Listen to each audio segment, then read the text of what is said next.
Hi. Hi, I'm Rick Harsh, and my booktube for today is on Albert Camus.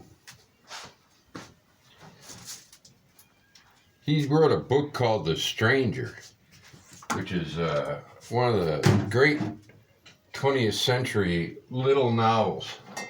And, short novels. I mean, really profound and beautifully written. It's one of those things you just line by line, you can't find anything wrong with it.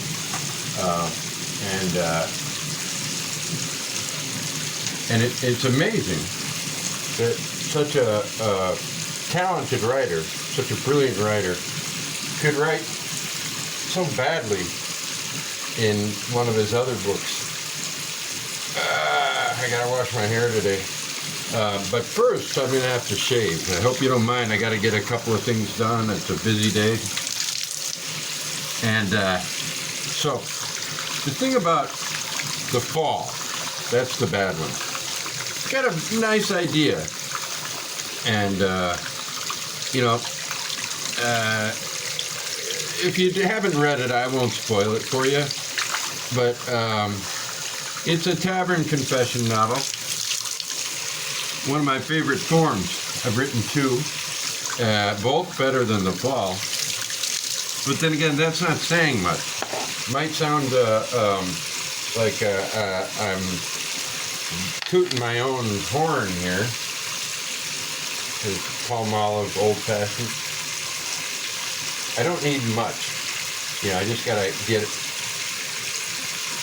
a little bit on the skin here, and okay. So, what is wrong with The Fall? Well, if you look at mine, they both take place at one time, and even Joseph Conrad. I don't know if you'd call it tavern confession novels. Both Lord Jim and Heart of Darkness are not tavern, but ship confession novels, I believe. And they take place in, especially Lord Jim, it takes him so long to tell the story, it doesn't really make logical sense. I mean, it's not realistic. But the story is told perfectly, and so you don't really care. How many hours would it take to tell this story and so on, because Marlowe is such a great storyteller. And so you really don't care. But Camus did it over several days. It's one guy meets another guy, I believe, in Amsterdam, tells a story about Paris, and I can't see without my glasses. Every time I shave, every time I shave, when I look at myself again, the next time, I realize I missed some patches. Now, I use this razor, the old-fashioned kind. It's hard to find the, you're welcome for doing this with a shirt on. I don't want to scandalize the men or the women. I'm not sure which ones would be attracted to my boobies, if any. Probably cannibals would be. But anyway, so this tavern confession novel, you want to catch somebody in a real situation. It's realism. And talking in a tavern, realism. But how real do you want to be? I mean, it's not real. It's a novel. So let's not worry too much, Al. But the problem is, if you read that book again and again and again, these awkward transitions when they run into each other again, that are virtually over and over again. There you are again, my friend. Oh, there you are again, my friend. And it's really, it's laughably bad. The first time I read it, I was really into the ideas, and I didn't pay attention to the writing. Then when I read it again, I thought, my God, this is awful. Albert Camus, the great Nobel Prize winner, uh, poor,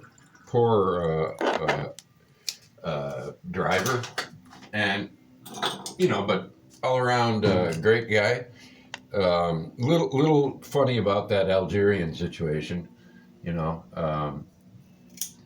It's easy to make a cartoon out of his inconsistencies and his views of those people, but they were his people, and what he was right about is that people in sorry, you're there people in Algeria whose ancestors came there as colonists were really kind of well, they were sort of raised to be victims of secondary victims of colonialism, but that doesn't take away from the fact that there are or were primary victims, and so really his views didn't hold water. His views were like this, sort of a sieve. Look, it's holding water. Whoop, gone. Yeah, his views did not hold water. The worst thing about clipping you have to clip it. If you don't clip this thing, you get hair in your mouth and you start chewing on it and stuff like that, and you don't realize you're doing it, and you're out in public, and it's just, I don't know. But if I shave it, then I got to shave it each time, and I don't like shaving that much, I don't like grooming, I'm not a cat. Cats like grooming. Maybe if I could groom like a cat, it would be fun. It would be part of my day. There you are again, my friend. But yeah, I think maybe that's it's a cat and dog thing. Maybe a cat conceiving that book would have done better as a dog. Maybe that was a dog book written like a cat book. Maybe that's what it was. I don't know. It's overly groomed. It doesn't have to be groomed. Just have them talk, Al. And let them talk in one sitting. Phone's here, but I set it up like this. It took me 3 hours to figure it out. What do you think? Maybe a little off here. Yeah, perfect. So I got to get this. This is really, a pain in the ass. But I don't want to, I don't want to shave this every day. So when you read The Fall again, just watch for that. It's worth reading. It's very short. It's worth reading just to see how not to write. It's a good lesson in bad writing. And because we can say such good things about his other well-known short book, we don't have to feel so bad. About his accident, well, everybody dies. Would he have been better off living through the accident than having another one? The Hemingway syndrome. Jesus Christ. What's a guy supposed to do if he keeps crashing and surviving? 2 plane crashes in Africa. 2 plane crashes. And survived both of them, but there's speculation in biographies about how much damage was done and so on. And if you've read A Movable Feast, you know that he actually couldn't write anymore. But people are often very uncritical of books that are called classics. And I'm critical of Hemingway for being such a pussy. Sorry to use that term, but that's what we used to say when we were kids. But for being so chicken shit, how's that? Being so chicken shit about using Spanish foul language in For Whom the Bell Tolls. The editors turned it into biblical language. Thou hast one's Holy Ghost in one's rectal sphere, or whatever. You know what I mean if you've read the book. It's awful. You're telling me that he couldn't tell his editors, I'm Ernest Hemingway, I will use this language. Henry Miller didn't give a shit, Well, he did give a shit. He cared about his language, and he wanted it to be a certain way. Henry Miller would have, I wonder if he did any Tavern Confession albums. When he went realistic, he went Dostoevsky in Sexus, Nexus, and Plexus. He went sort of,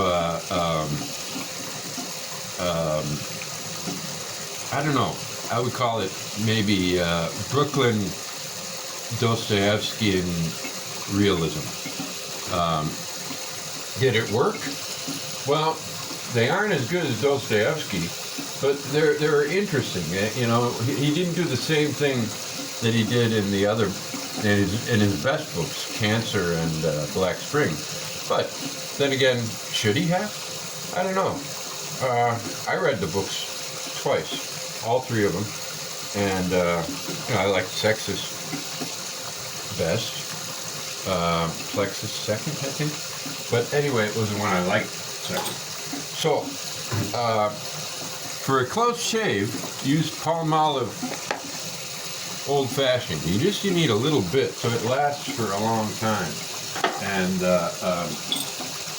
you only have to shave once every few days if you're not Italian. That was an ethnic slur, I think. But the people in Italy, and this is a fact, have more genetic differences among themselves than they do between themselves and outsiders. How's that for a fact? It's a fact. It's a fact. Yeah. So your Tavern Confession novel simply has to be relaxed and easy and in style. It's the easiest thing in the world to write. Why do you think Philip Roth was so prolific? Because it's so easy to write first-person stuff. You just get in the voice and you stay in there, and that's that. And well, I don't know. I should brush my teeth. Anyway, I could end this now, but maybe some of you aren't brushing your teeth properly. Mel Brooks taught me this. Up and down, up and down, up and down, side, side, side. Up and down, side, side, side. Up and down, side, side, side.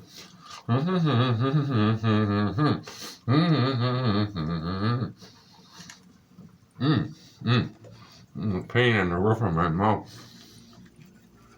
I think it was burned. You know what that's like.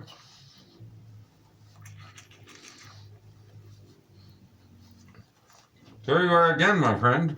Did you brush your teeth today? Oh no, I forgot.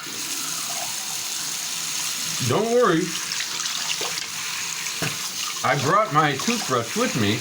You can use mine. Did you bring toothpaste?